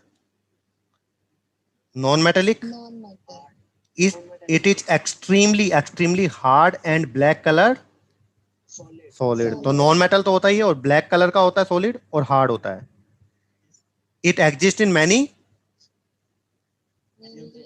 तो बहुत सारी एलोट्रोपिक फॉर्म में एग्जिस्ट करता है। Due to very strong crystalline lattice boron has unusually, High metal. तो भाई ये तो ऊपर ही बोल दिया था हार्ड था, Yes, sir. तो बोरॉन कैसा था? हार्ड। और मेल्टिंग पॉइंट क्या हो जाएगा? हाई। वो तो हमको पता भी है, सबसे ज्यादा मेल्टिंग पॉइंट बोरोन का ही आया था, V1 आया था, याद करो। Yes. हाँ या ना? Yes, sir. और rest of the members are Sir. Which has, Low melting point. तो जो रेस्ट है वो क्या हो जाएंगे? सॉफ्ट, और सॉफ्ट है तो low melting point. Low melting और बाकी मेंबर तो मेटल है, तो मेटल है तो इलेक्ट्रिकल कंडक्टिविटी तो होगी, कोई बड़ी बात है नहीं। Yes, sir. और यहाँ पर देखो, अभी मैंने बताया जो गैलियम होता है उसका मेल्टिंग पॉइंट कितना होता है? 303 केल्विन, लगभग 30 डिग्री सेल्सियस के करीब करीब है ना। और ये कहाँ तक लिक्विड स्टेट में रहता है? देखो बॉइलिंग पॉइंट है ना 2676, तो इससे कम पर रहेगा। Yes, sir. तो ये इसकी वजह से जो गैलियम होता है, make it useful material for measuring high temperature. समझ में आ गया? Yes. और डेंसिटी तो बढ़ाई थी, नीचे जाने पर बढ़ेगी तो कोई दिक्कत ही। ऑक्सीडेशन स्टेट में बता दे ट्रेंड। Yes, sir. तो ऑक्सीडेशन स्टेट में क्या ट्रेंड आया बताओ? नीचे जाने पर +3 की तो, और +1 की, और इसका रीजन क्या है? Inert pair. तो क्या पढ़ा दिया सब कुछ? Yes, sir. सर बहुत डिफिकल्ट है, Yes, sir. No, sir. फालतू, कोई प्रॉब्लम? अब देखो, इन No, sir. in trivalent state the number of electrons, in trivalent state the number of electron around the central atom in a Molecule. molecule of the compound of these element, example boron in BF3 will only। अब भाई boron family के outer most shell में कितने electron है? 3 electron है, तो maximum 3 bond बना सकते हैं। Yes, sir. तो 3 बॉन्ड बनाएंगे तो कितने इलेक्ट्रॉन हो जाएंगे? तो इलेक्ट्रॉन क्या होंगे ये? हाँ, इलेक्ट्रॉन क्या होंगे? Efficient. इलेक्ट्रॉन डेफिशिएंट मॉलिक्यूल है। क्लियर है? Yes, sir. Yes. तो इलेक्ट्रॉन डेफिशिएंट मॉलिक्यूल है, बहुत बढ़िया है। और इलेक्ट्रॉन डेफिशिएंट है तो बताओ इनकी क्या इच्छा है? इनकी इच्छा है कि कोई इनको 2 इलेक्ट्रॉन देने वाला, और कोई इनको 2 इलेक्ट्रॉन देने वाला मिल जाए तो इनकी जिंदगी भी सही हो जाएगी। Yes, sir. Yes, sir. यहाँ है ना? Yes, sir. Yes. तो यहाँ पर क्या है देखो, BCl3 है, BCl3 के पास कितने इलेक्ट्रॉन है? अमोनिया ऑक्टेट कंप्लीट है और लोन पेयर है। Yes. Yes. तो बताया था ये BCl3 अमोनिया की तरफ देख रहा है, तो ये क्या कहेगा? भाई तू टेंशन ना ले, मैं तुझे अपने इलेक्ट्रॉन दे देता हूं। और कौन सा बॉन्ड बना लेगा? Coordination. ये अपने इलेक्ट्रॉन इसको देगा, और कौन सा बॉन्ड बनाएगा? Yes, sir. Coordinate bond. Octet complete हो गया कि नहीं हो गया? Yes. Yes, sir. और अभी स्ट्रक्चर भी कैसे होगी? टेट्राहेड्रल। नहीं समझ में आया? Yes, sir. अब याद है BeCl2 पॉलीमरिक स्ट्रक्चर बनाई थी BeCl2 ने Yes, sir. सॉलिड फेस में, जब हीट किया था तो वेपर, हाँ वेपर फेस में डायमर बना लिया था, और फिर और ज्यादा हीट किया था 1200 केल्विन पर। तो बताया था जैसे बेरेडियम डायमर बनाता है, BeCl2 डायमर बनाता है, ऐसे एल्यूमिनियम भी डायमर बनाता है, बताया था। Yes, sir. Yes. तो देखो ये क्या हो गया? AlCl3, ये भी क्या हो गया? Yes, sir. अब ये क्या थे? भिखारी था AlCl3, एल्यूमिनियम के पास 6 इलेक्ट्रॉन है 3 बॉन्ड बनाने को, तो इन्होंने क्या कर दिया बताओ? डायमर बना लिया, हाँ या ना? तो इसने अपने इलेक्ट्रॉन इसको दे दिए, इसने अपने इलेक्ट्रॉन इसको दे दिए। डायमर बनाया कि नहीं बनाया? Yes, sir. तो यहाँ पर एक इंपॉर्टेंट लाइन क्या है? AlCl3 achieve stability by forming, Diamond. और BCl3 ने क्या किया? BCl3 easily accept a lone pair of electron from ammonia to form, ये बनाया इसने। Yes. अब बताओ BCl3 ने क्या किया है? लोन पेयर लिया है, Yes, sir. तो जो लेते हैं वो लुइस Acid. भिखारी होते हैं, लुइस एसिड बताया था, Yes, sir. और अमोनिया ने दिया है तो लुइस। Base. Base. सर बहुत डिफिकल्ट है। तो जो लेता है वो लुइस एसिड। तो बोरॉन फैमिली के जो मेंबर्स होंगे वो किसकी तरह काम करेंगे? लुइस एसिड की तरह, Lewis acid. क्योंकि वो इलेक्ट्रॉन Layer. ले रहे हैं। क्लियर है? इलेक्ट्रॉन डेफिशिएंट है, कोई दिक्कत नहीं है। चलें आगे। No, sir. Yes, sir. चलिए अब देखो, in trivalent state most of the compound being covalent. अब बता दो बोरॉन फैमिली के मोस्ट ऑफ द कंपाउंड कैसे बनेंगे? कोवेलेंट ही बनेंगे। Yes, sir. भाई 3 इलेक्ट्रॉन है, 3 बॉन्ड बना लेंगे। और पता था एस ब्लॉक के एलिमेंट जनरली आयनिक कंपाउंड बनाते हैं, पी ब्लॉक के जनरली और डी ब्लॉक के मेटालिक है ना। Yes, sir. तो in trivalent state most of the compound being covalent and hydrolyse in Water. Water में क्या हो जाएंगे, हाइड्रोलाइज हो जाएंगे। For example trichloride on hydrolysis in water form Tetrahedral species. Tetrahedral species. तो ट्राइक्लोराइड जितने भी होंगे जब हाइड्रोलिसिस होंगे वाटर में तो क्या बना लेंगे, Tetrahedral. MOH का। कोई दिक्कत? नहीं है सर। No, sir. जैसे जैसे हम लोग देखें, जैसे अगर मेरे पास क्या है BCl3 है, यहाँ पर लिखता हूँ साइड में, ठीक है। Yes, sir. अब जैसे मैंने BCl3 लिया, ट्राइहैलाइड लिया ये, इसको किस में डाला, पानी में, Yes, sir. तो 3 Cl ऐड कर 3 OH लग जाएंगे। Yes, तो क्या बन जाएगा यहाँ पर, BOH का। Oh, yes. नहीं समझ में आया। आगे और HCl निकल गया। Yes, sir.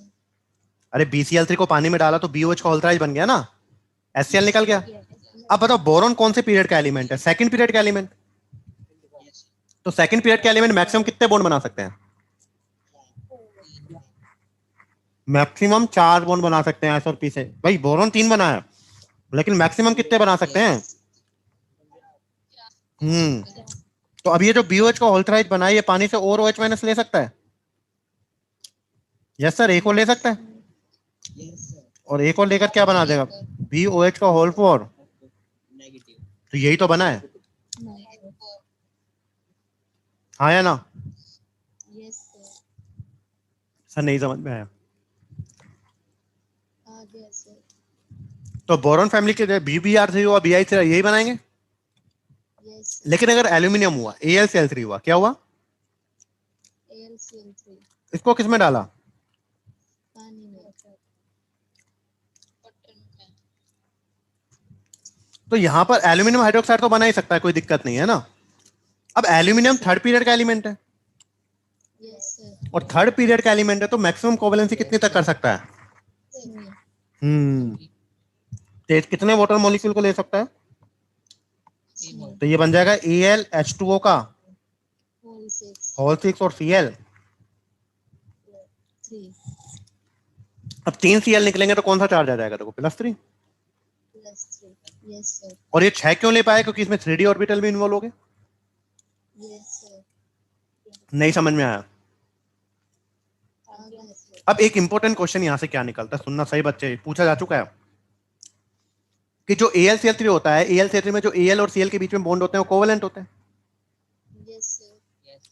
लेकिन जब AlCl3 को पानी में डालते हैं तो उसका सॉल्यूशन कंडक्टिंग बन जाता है। क्या बन जाता है, Conducting. AlCl3 को जब पानी में डालते हैं तो सॉल्यूशन कैसा बन जाता है। Conducting.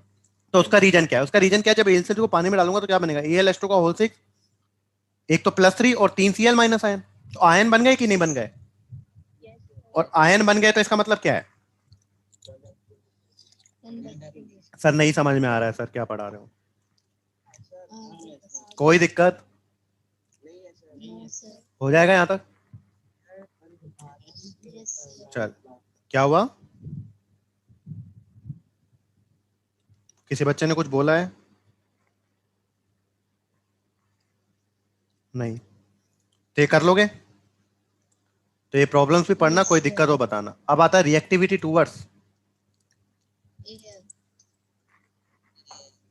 तो एयर मतलब O2 और N2। तो देखो क्या रहा है, boron is unreactive in, Crystalline form.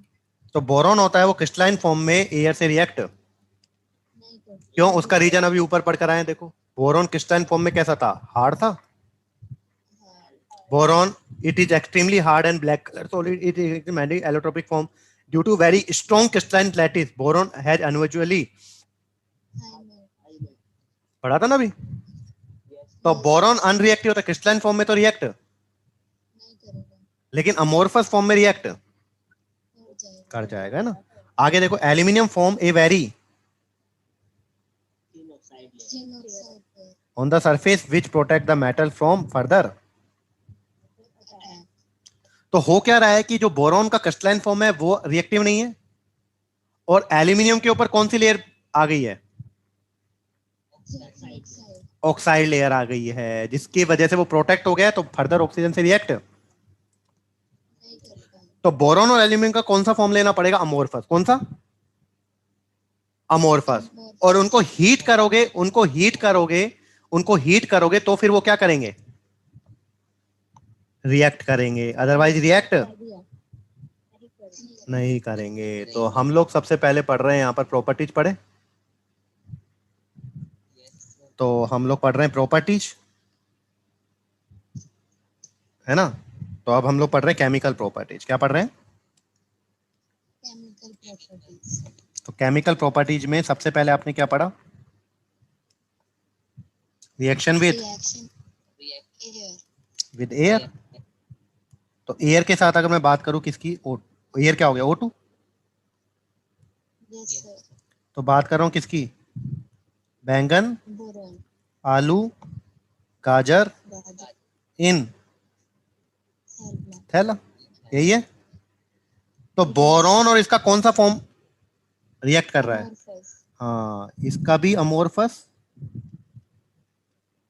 और एल्यूमिनियम का भी। अमोर्फस। क्लियर है? और इनको साथ साथ क्या भी करना पड़ेगा? हीट हीट भी करना पड़ेगा। तो इसने क्या बनाया है? B2O3, इसने क्या बनाया है? Al2O3, गैलियम क्या बना लेगा? Ga2O3। Ga2O3 बना लेगा। Yes sir. ऐसे क्या बन जाएगा? In2 2O3, Tl2। O3। और ये तो +1 में भी बना सकते हैं, यस सर। ये तो किसमें भी बना सकते हैं? +1 में भी। +1। अरे हाँ या ना? चलो ये नहीं बनवा रहा हूँ, पर बना सकते हैं ना +1 में।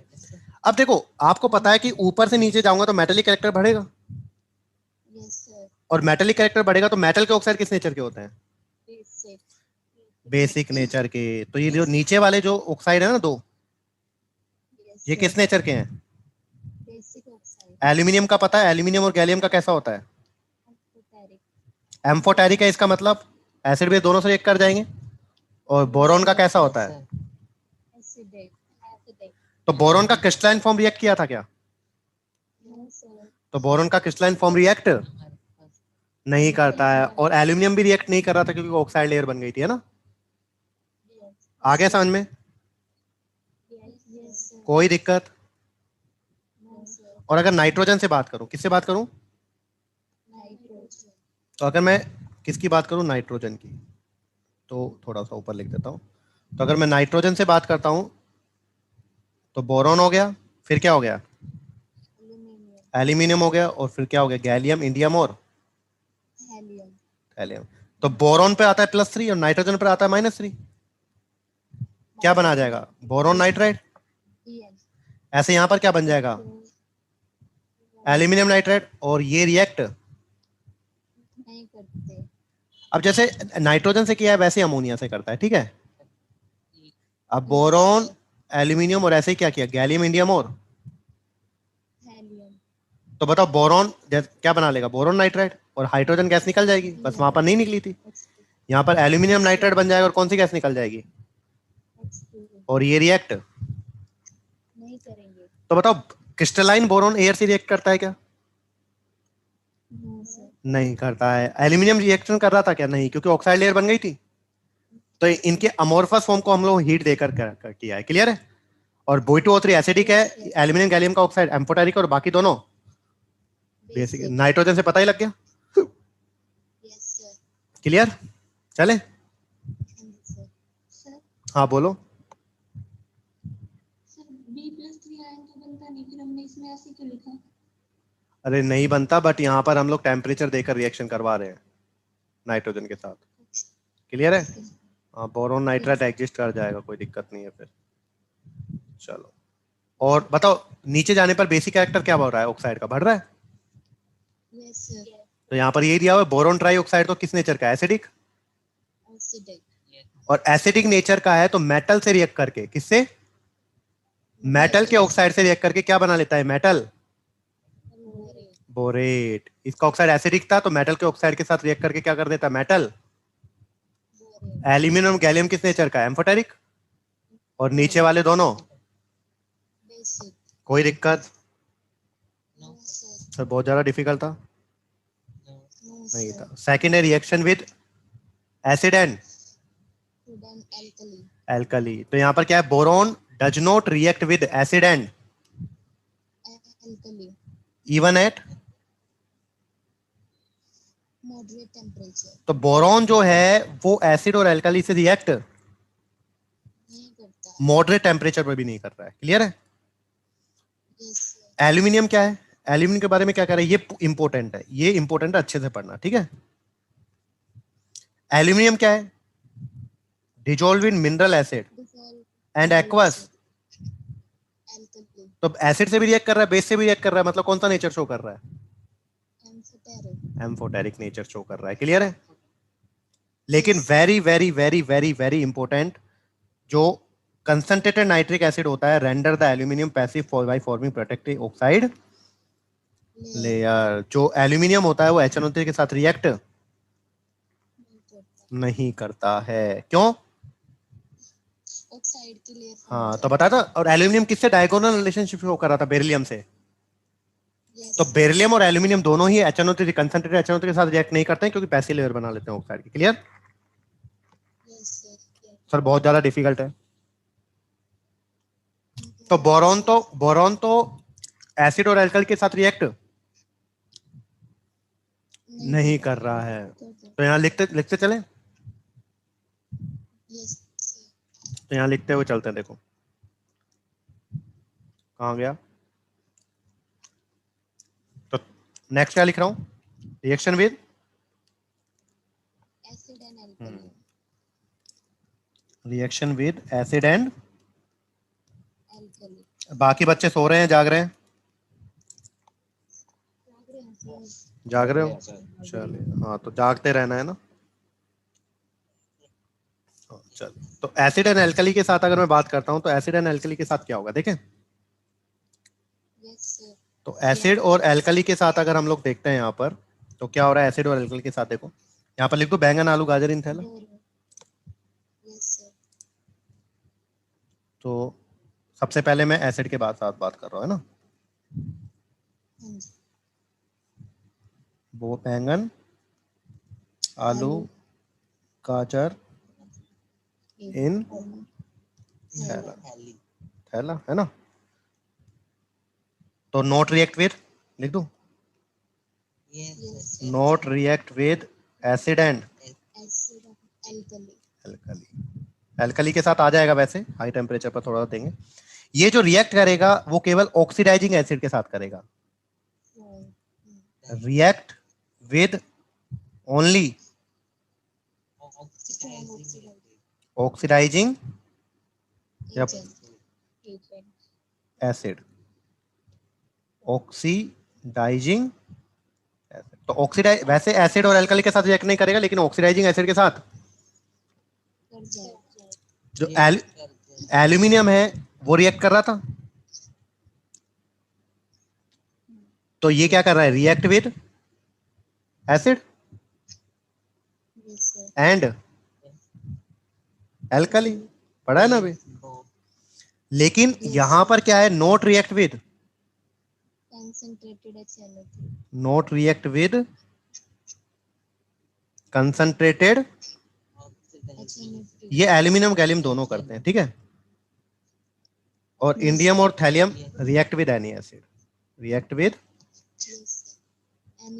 एनी एसिड, कोई दिक्कत नहीं है, ठीक है। सर बहुत डिफिकल्ट है। तो बोरॉन बताओ एसिड और एल्कली के साथ रिएक्ट कर रहा है क्या? नहीं कर रहा, लेकिन ऑक्सीडाइजिंग एसिड के साथ कर जाएगा। जैसे अगर मैं बोरॉन की रिएक्शन लूं, अगर मैं बोरॉन की रिएक्शन लूं कंसंट्रेटेड H2SO4, तो ये ऑक्सीडाइजिंग एसिड है। अरे हाँ या ना। तो इसके साथ कर जाएगा, इसके साथ क्या बना लेगा, H3BO3 प्लस SO2 कर जाएगा ना। ऐसे ही बोरॉन की रिएक्शन अगर कंसंट्रेटेड HNO3 के साथ लूं, क्या कर लेगा, क्या बना लेगा, H3BO3 प्लस NO2। तो देख लो बोरॉन है वो एसिड और एल्कली के साथ रिएक्ट नहीं कर रहे, लेकिन कंसंट्रेटेड है तो, सॉरी ऑक्सीडाइजिंग एसिड है तो कर जाएगा ना। एल्यूमिनियम कर जाएगा एसिड के साथ। तो एल्यूमिनियम की रिएक्शन अगर मैं HCl के साथ कराऊं तो हो जाएगा AlCl3। AlCl3 लेकिन एल्यूमिनियम की रिएक्शन अगर मैं ऑक्सीडाइजिंग एसिड के साथ कराऊं कंसंट्रेटेड HNO3 के साथ concentrate नहीं करेगा, करेगा due to formation of oxide due to for passive oxide हाँ due to formation of passive oxide layer. अब याद हो गया होगा अच्छे से, यस सर कोई प्रॉब्लम नो सर नहीं है, कर लोगे। यस सर ऐसे अगर बेस के साथ करूं, किसके साथ, बेस तो मैं NaOH के साथ कर रहा हूं। वैसे बताओ बोरोन बेस के साथ रिएक्ट कर रहा है क्या एल्कली के साथ? नो सर तो अगर सिंपली पूछा जाए तो एल्कली के साथ रिएक्ट, नहीं करता एल्कली के साथ रिएक्ट नहीं करता नहीं करता है ना।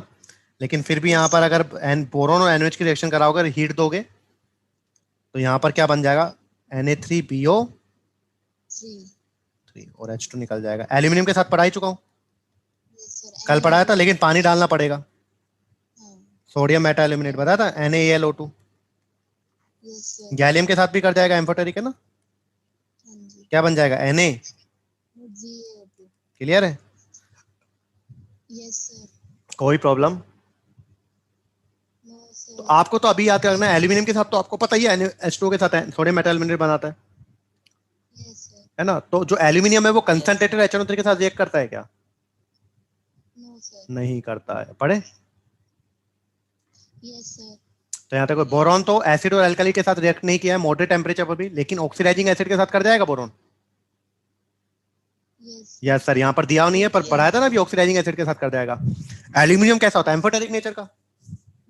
यस सर तो एल्यूमिनियम को HCl से रिएक्ट करके बना दिया था AlCl3 + H2, लेकिन कंसंट्रेटेड HNO3 के साथ नहीं कर रहा है। अच्छा, NaOH के साथ भी रिएक्ट कर जाएगा। NaOH के साथ रिएक्शन करके मैंने क्या बनाता है, या तो बना दो sodium Meta aluminate yes sir NaAlO2, या फिर इसने क्या बनाया हुआ है, या फिर इसने क्या बनाया NaAlOH का होल 4। तो दोनों में से कुछ भी बना दो, या तो सोडियम मेटा एल्यूमिनेट बना दो या फिर क्या बना दो, NaAlOH का होल 4, दोनों ही करेक्ट है। क्लियर है। नेक्स्ट आता है रिएक्टिव विद, तो हेलोजन के साथ आपको पता है M+X2 क्या बन जाएगा, MX3। यस सर M+X2 क्या बन जाएगा भाई, MX। बन सकता है कि नहीं बन सकता है? यस जैसे बोरॉन +B + Cl2 क्या बन जाएगा, BCl3। यस अब इनमें से कौन सा एग्जिस्ट नहीं कर रहा है, TLI3 क्यों एग्जिस्ट नहीं कर रहा है? क्योंकि थैलियम की ज्यादा स्टेबल ऑक्सीडेशन स्टेट +3 है कि +1 है, +1। तो आयोडीन के पास इतनी एनर्जी होती नहीं कि उसको +3 में ले जाए।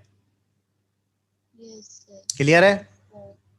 यस सर तो TLI3 एग्जिस्ट, नहीं करता बाकी सारे करेंगे, लेकिन TLI3 नहीं करता एग्जिस्ट नहीं करेगा। ये हो गया। Yes sir White fumes appear around the bottle of anhydrous aluminum। तो जो एनहाइड्रस एल्यूमिनियम क्लोराइड है उसकी बोतल के पास व्हाइट फ्यूम्स आते हैं, तो उसका रीजन दो। तो क्या कह रहा है, anhydrous AlCl3 is partially hydrolysed with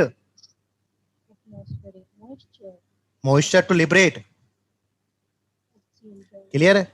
तो यहां पर क्या होता है कि जो AlCl3 की बोतल्स हैं उसके पास मॉइस्चर आएगा, और मॉइस्चर की वजह से हाइड्रोजन और क्लोरीन रिएक्ट करके क्या बनाएंगे, तो ये जो HCl की आएंगी ये व्हाइट पेपर आएंगे, ठीक है, इसके व्हाइट फ्यूम्स आएंगे। तो अगर आपसे पूछा जाए क्या कि एनहाइड्रस AlCl3 की बोतल के पास व्हाइट फ्यूम्स आते हैं, उसका रीजन क्या है, क्योंकि वो मॉइस्चर से पानी को लेगा और HCl के व्हाइट फ्यूम्स निकालेगा। क्लियर है। तो जो मॉइस्ट HCl होता है वो appears in white in colour. Clear, कोई दिक्कत। तो यहाँ पर ये खत्म हो गए, पर मैं आप लोगों को एक दो चीजें और पढ़ा देता हूँ यहाँ पर ही। तो ये तो एल्कली हो गई। नेक्स्ट अगर मैं रिएक्शन विद कार्बन करूं, किसके साथ, ये सेकंड था, तो थर्ड कर रहे हैं हम लोग रिएक्शन विद कार्बन। तो कार्बन के साथ करूं, तो कार्बन के साथ अगर मैं बोरोन की बात करूं, बैंगन आलू गाजर इन थैला। तो जो बोरोन होगा वो बनाएगा B4C, है ना। एल्यूमिनियम आपको पता है Al4C3 बनाता है, और Al4C3 को पानी में डालूंगा तो क्या मिलेगा? मीथेन। अरे बताया था ना, बेरिलियम और एल्यूमिनियम के कार्बाइड को पानी में डालूंगा तो CH4 मिलेगा भाई, यस और नो? क्लियर है। अच्छा, B4C को बोलते हैं नोरबिया। क्या बोलते हैं? और ये क्या होता है? Very hard. क्या होता है? तो नोरबिया होता है B4C, जो कि क्या होता है? काफी ज्यादा हार्ड होता है। क्लियर है। नेक्स्ट अगर मैं बात करूं मैग्नीशियम के साथ, तो मैग्नीशियम के साथ करूं तो मैग्नीशियम मेटल है नॉन मेटल है? मेटल है। तो मेटल किसके साथ रिएक्ट करेगा? नॉन मेटल के साथ। तो मैग्नीशियम के साथ बोरॉन रिएक्ट करके क्या बनाता है? Mg3b2। क्या बनाता है? लेकिन बाकी सारे रिएक्ट, अब बोरॉन ने मैग्नीशियम के साथ रिएक्ट कर लिया ना, तो इसकी नॉन मेटेलिक कैरेक्टर को बता रहा है भाई, बोरॉन मैग्नीशियम मेटल है और बोरॉन ने इसके साथ रिएक्ट कर रहे हैं, तो मतलब ये नॉन मेटल है। तो ये रिएक्शन बोरॉन की किस प्रॉपर्टी को बता रहा है? नॉन मेटेलिक कैरेक्टर को। किसको बता रहा है? नॉन मेटेलिक कैरेक्टर को। और नेक्स्ट आता है रिएक्शन विद हाइड्रोजन, है ना। तो अगर मैं हाइड्रोजन के साथ रिएक्शन कर रहा हूं, किसके साथ? हाइड्रोजन। तो बैंगन आलू गाजर इन थैला। तो बोरॉन के साथ जब रिएक्शन कराता हूं, तो ये दो तरह के हाइड्राइड बनाता है। कितने तरह के हाइड्राइड बनाता है? दो तरह के। एक बनाता है BnHn+4 और एक बनाता है BnHn+6। अब पहले फॉर्मूले में n की वैल्यू 2 रखो, क्या बन जाएगा बताओ? n की वैल्यू 2 रखो पहले फॉर्मूले में, और B2S6 तो पढ़कर आए डाइबोरेन। अब एल्यूमिनियम के पास 3 इलेक्ट्रॉन होते हैं, तो 3 हाइड्रोजन से रिएक्ट करके क्या बना लेगा? AlS3।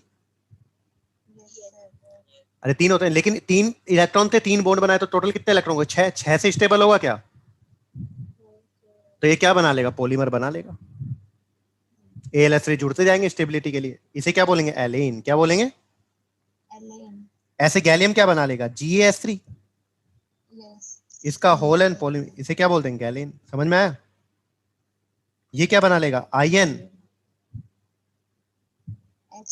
क्या हो जाएगा? इंडियन। क्लियर। लेकिन जो ये नीचे वाले बनेंगे ना इंडियम थैलियम के, ये पॉलीमेरिक ज्यादा नहीं होंगे। क्लियर है। तो आपको तो सिर्फ बोरोन और किसका याद रखना है? एल्यूमिनियम का। बस। क्लियर है। कोई दिक्कत? कर सकते हो। हैलाइड समझ में आ गए? तो हैलाइड में, अच्छा हैलाइड में एक ये हुआ E+H2EXC TL I3 क्या है? अनस्टेबल है। और AlCl3 बताया था मैंने, AlCl3 क्यों स्टेबल था? याद है? डाइमर बना लिया था। AlCl3 ने क्या बना लिया था? तो AlCl3 कब स्टेबल हुआ था? AlCl3 अचीव, बोलो, स्टेबिलिटी बाय फॉर्मिंग, क्या बताया था? डाइमर बनाकर स्टेबल हुआ था। कोई दिक्कत? तो यहां पर मैं हैलोजन भी लिख ही देता हूं। तो 6 वाला क्या है? वेद हैलोजन। क्लियर है। तो हैलोजन के साथ क्या बना है? M+X2। क्या बन जाएगा? और ये क्या है? बोरॉन 2 आलू गाजर इन थैलियम। लेकिन यहां पर एक इंपॉर्टेंट क्या निकल कर आया? TLI3 क्या है? अनस्टेबल है। क्लियर है। अब याद है आप लोगों को मैंने बैक बॉन्डिंग पढ़ाई है? पढ़े है बैक बॉन्डिंग? तो अगर मैं आपसे कहता हूं BF3 आपके पास है, पढ़ाया ना? BF3, फिर क्या पढ़ाया? BCl3, फिर BBr3, पढ़ाया सारा?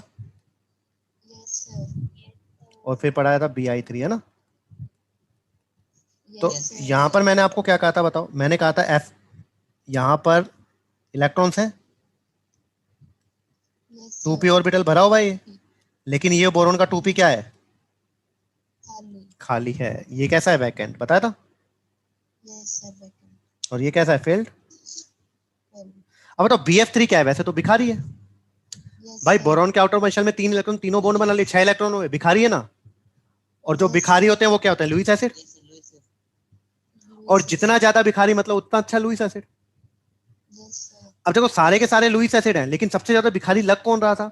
अब फ्लोरीन खींचने वाला हो रहा है, खींचने वाला हो रहा है, तो बोरोन पर क्या करेगा बताओ, इलेक्ट्रॉन डेंसिटी कम कर देगा।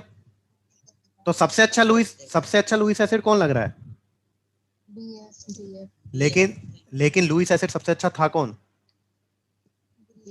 BI Bi3। और ऐसा क्यों हुआ था, बैक बॉन्डिंग की वजह से। बैक बॉन्डिंग की वजह से क्या हुआ था, फ्लोरीन ने अपने इलेक्ट्रॉन किस में डाल दिए थे, B के बताया था। यस सर और जब अपने इलेक्ट्रॉन इसमें डालेगा तो बोरोन के कितने इलेक्ट्रॉन हो गए बताओ, 8।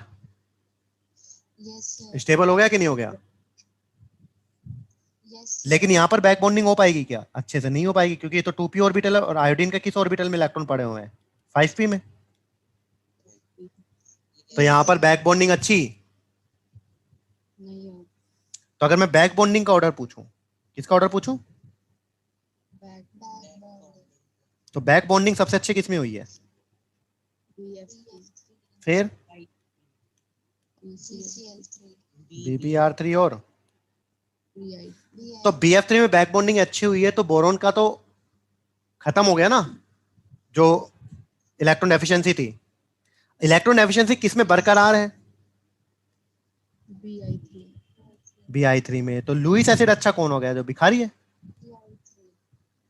तो Lewis acidic character acidic character किसका सबसे ज्यादा हो गया, BI बहुत बढ़िया। क्या ये पढ़ा चुका हूं।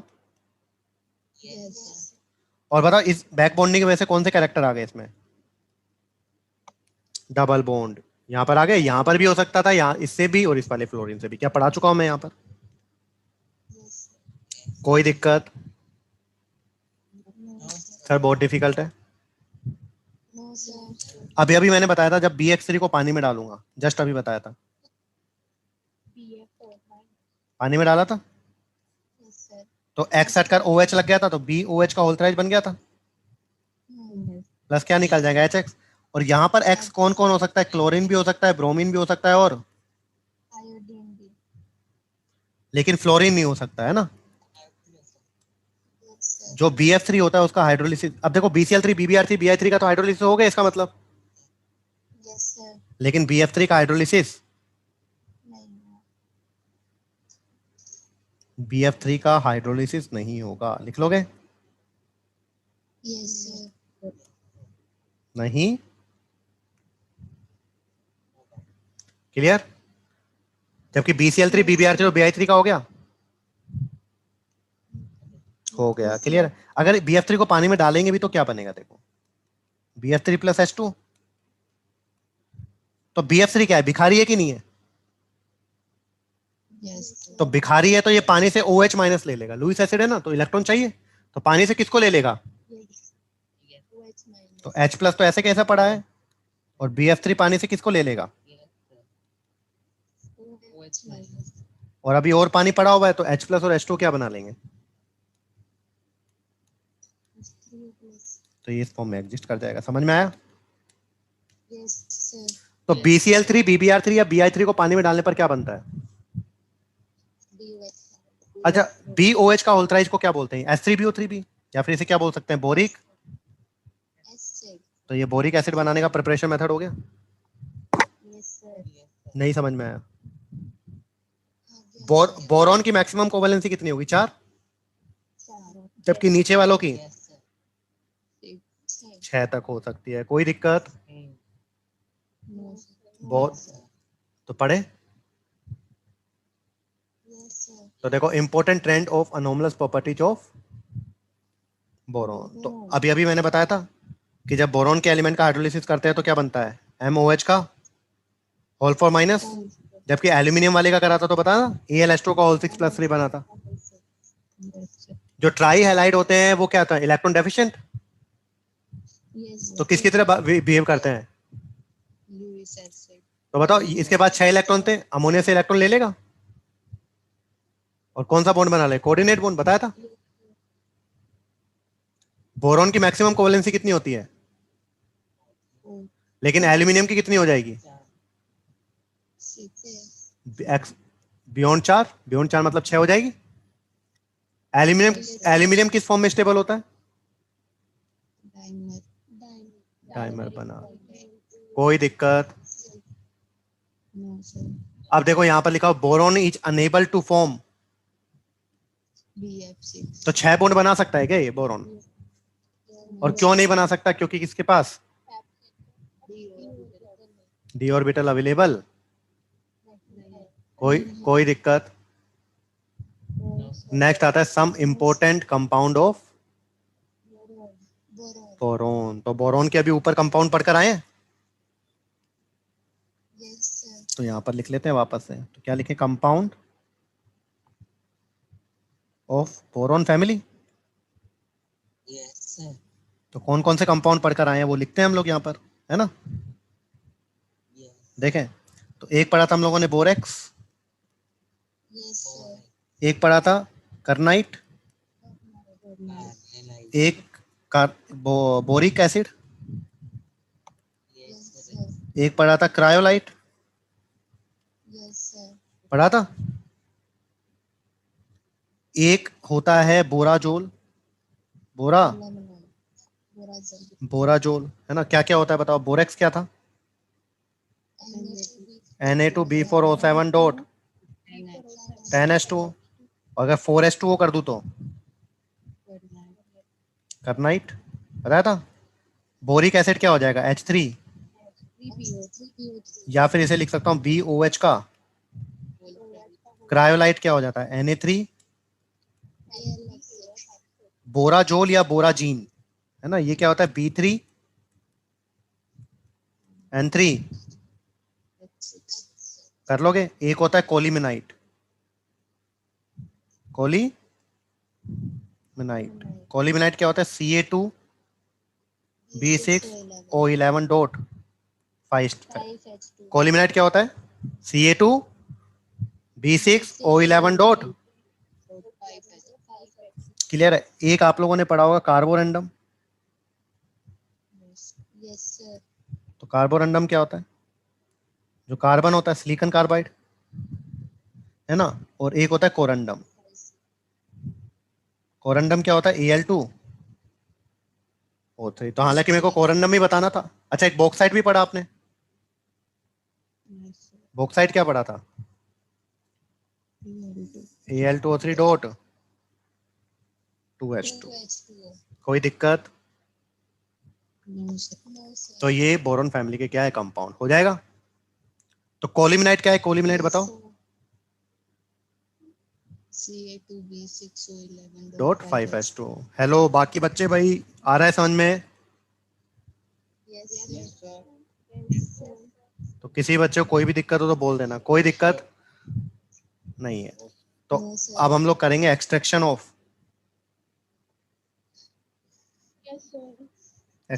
Of boron. अब ये देखो एनसीईआरटी में नहीं है, तो इतना इंपॉर्टेंट इसका मतलब नहीं है, पर फिर भी हम लोग जल्दी से यहाँ पर देख लेते हैं क्या है ना। तो एक्सट्रैक्शन ऑफ बोरॉन की अगर मैं बात करूं तो देखो कोलिमिनाइट क्या होता है? Ca2B6O11 dot 5H2। तो वो तो जब मैं टेम्परेचर दूंगा तो उड़ जाएगा पानी। तो Yes, sir. इसकी रिएक्शन किसके साथ कराते हैं? सोडियम कार्बोनेट के साथ। हम लोग कर रहे हैं फ्यूजन। क्या कर रहे हैं? Fusion. तो इसके साथ फ्यूजन करते हैं तो कैल्शियम और कार्बोनेट क्या बना लेगा? CaCO3. Calcium carbonate. और सोडियम क्या बना लेंगे बोरॉन के साथ? बोरेक्स बना लेगा। और बोरेक्स क्या था? Na2। D4. एक तो बोरेक्स बना लेगा और एक बना लेगा NaBO2। NaBO2 is called sodium metaborate. Sodium Meta. तो कैल्शियम कार्बोनेट तो होता है इनसोल्यूबल। कैसा होता है? Insoluble. इनसोल्यूबल। तो ये अलग हो जाएगा। Yes, sir. और ये दोनों हो जाएंगे सोल्यूबल, तो ये अलग हो जाएंगे। ठीक है। Yes, sir. अब इन दोनों को हम लोग सेपरेट करते हैं। इन दोनों को हम लोग सेपरेट करते हैं किससे? क्रिस्टलाइजेशन मेथड से। तो सेपरेशन बाय। Crystallization. अब वो क्या होता है उस पर जाने की भी जरूरत नहीं तो है, क्रिस्टलाइजेशन मेथड से जब इनको सेपरेट किया तो Na2B4O7 अलग हो गया, और सोडियम मेटाबोरेट। अलग हो गया, अब सोडियम मेटाबोरेट में अगर मैं क्या पास कराता हूँ, CO2 पास कराता हूँ। CO2, क्या पास कराता हूँ? CO2, तो ये भी किस में कन्वर्ट हो जाता है वापस से? Na2B4O7, क्लियर है? सोडियम कार्बोनेट अलग निकल जाता है, उसकी जरूरत नहीं है। तो अल्टीमेटली हम लोगों ने क्या किया बताओ, ये बोरेक्स बन गया। yes तो sir, कोलिमनाइट की रिएक्शन जब सोडियम कार्बोनेट, अच्छा हम लोग क्या कर रहे हैं, बोरोन को एक्सट्रैक्ट कर रहे हैं ना। तो बोरोन को एक्सट्रैक्ट करने के लिए हम लोगों ने कोलिमनाइट से कर रहे हैं, सोडियम कार्बोनेट डाला, तो जो बोरोन था वो किसकी फॉर्म में चला गया, बोरेक्स और मेटाबोरेट की फॉर्म में। और मेटाबोरेट को भी किस में कन्वर्ट कर लिया, CO2 पास कराकर बोरेक्स में, बोरेक्स में। तो अल्टीमेटली कोलिमनाइट में जो बोरोन था उसको बोरेक्स में कन्वर्ट कर लिया, yes sir, कर लिया। yes sir, अब क्या किया, अब क्या किया, जो आपके पास बोरेक्स आया, बोरेक्स में बोरोन आ गया, yes sir, तो जो अब Na2B4O7 आया है उसको HCl प्लस H2 में डाल दिया, ठीक है। yes sir, अब सुनना सही बच्चे ध्यान से, सही बच्चे ध्यान से सुनना। जो आप लोगों का बोरेक्स होता है क्या होता है, बोरेक्स, Na2B4। बोरेक्स, अगर उसको किस में डालता हूं पानी में, तो वो बनाता है NaOH और H3PO3। क्या बनाता है, NaOH और H3BO3, क्लियर है? अगर बोरेक्स को पानी में डालता हूं तो सोडियम तो बनाता है सोडियम हाइड्रोक्साइड और बोरोन बना लेता है H3PO3, एसिड बना लेता है। क्लियर है? तो बताओ जब मैं बोरेक्स को पानी में डालूंगा तो बोरेक्स को पानी में डालने पर NaOH और H3PO3 बन चुका है, yes sir, और अब इसमें एसिड भी पड़ा हुआ है। अब H3PO3 तो ऐसा कैसा लिख दिया, yes sir, और जो NaOH बना है वो इस HCl से क्या कर जाएगा, react, तो NaOH प्लस HCl क्या बना लेगा। NaCl, समझ में आया? तो बोरेक्स को पानी में डालने पर क्या बनता है, बोलो सही बच्चे, बोरेक्स को पानी में डालने पर NaOH और H3PO3, NaOH और H3PO3 ऐसा कैसा, और NaOH और HCl रिएक्ट करके क्या बना लिया, NaCl। NaCl, हाँ या ना? अब यहाँ पर क्या आ गया आपके पास, H3PO3। अब ये जो H3PO3 आया है, अगर इसको मैं स्ट्रॉन्ग हीट करता हूँ, क्या करता हूँ, strong, इसका हीटिंग इफेक्ट देखेंगे, तो ये बनाता है B2O3। क्या बनाता है? B2O3, तो अल्टीमेटली क्या किया, हम लोगों को बोरोन को एक्सट्रैक्ट करना था तो कोलमनाइट से करा था। तो कोलमनाइट में जो बोरोन था उसको किस में कन्वर्ट किया, सबसे पहले बोरेक्स में। फिर बोरेक्स को एसिडिक वाटर में डाला तो क्या बन गया, H3BO3। और H3BO3 को स्ट्रॉन्ग हीट कर दूंगा तो क्या बन जाएगा, B2O3। B2O3 को क्या बोलते हैं, बोरिक एनहाइड्राइड। क्या बोलते हैं, बोरिक एनहाइड्राइड। क्लियर है? अब ये जो B2O3 आया है ना, अब ये जो B2O3 आया, इससे क्या निकालना है, बोरोन। अरे बोरोन ही तो बना रहे हैं, तो बताओ क्या कर दूं, इसका रिडक्शन करा दूं। अरे रिडक्शन करा दो ना भाई। रिडक्शन मतलब ऑक्सीजन का हटा ना, ऑक्सीजन हट गया तो कोई दिक्कत ही नहीं है। तो रिडक्शन करा सकते हैं सोडियम से, मैग्नीशियम से, और एल्यूमिनियम, तो बताओ सोडियम ऑक्सीजन लेकर भाग गया तो क्या बना, Na2O, और बोरोन क्या हो गया अलग। yes sir, ऐसे यहाँ पर क्या हो गया, MgO प्लस B, और यहाँ पर क्या हो गया, Al2O3 प्लस। बोरोन, कर लोगे या नहीं कर लोगे? तो बोरोन क्या हो गया, yes अलग हो गया कि नहीं हो गया? तो इस तरीके से मैं बोरोन को सेपरेट कर सकता हूं। तो अल्टीमेटली क्या किया बताओ मैंने, कोलिमनाइट में सोडियम कार्बोनेट डाला, फ्यूजन हुआ, तो बोरेक्स और मेटाबोरेट बना। मेटाबोरेट और बोरेक्स को क्रिस्टलाइजेशन से सेपरेट कर लिया, और मेटाबोरेट में CO2 पास कराकर किस में कन्वर्ट कर लिया, बोरेक्स में ही। अब बोरेक्स को पानी में डालूंगा तो क्या बनेगा, NaOH और H3PO3, और उसमें एसिड डाल दिया तो NaOH और HCl NaCl बना लिया, तो H3PO3 आया, उसको स्ट्रॉन्ग कर हीट कर दिया, क्या बन गया, B2O3। और B2O3 का क्या करा दिया मैंने, अब रिडक्शन, रिडक्शन करा दूंगा तो क्या बन जाएगा, बोरोन, तो ये मैंने क्या कर लिया, एक्सट्रैक्शन ऑफ। बोरोन, कोई दिक्कत, नो सर, कर सकते हैं, yes काफी आज के लिए। yes sir, yes तो यहाँ तक आप लोग पढ़ेंगे, वैसे मुझे लगता नहीं कोई ज्यादा मैंने कुछ अच्छी चीजें बताई हैं आज के चैप्टर में, तो आप लोग जल्दी से रिवाइज कर सकते हैं, है ना। yes sir,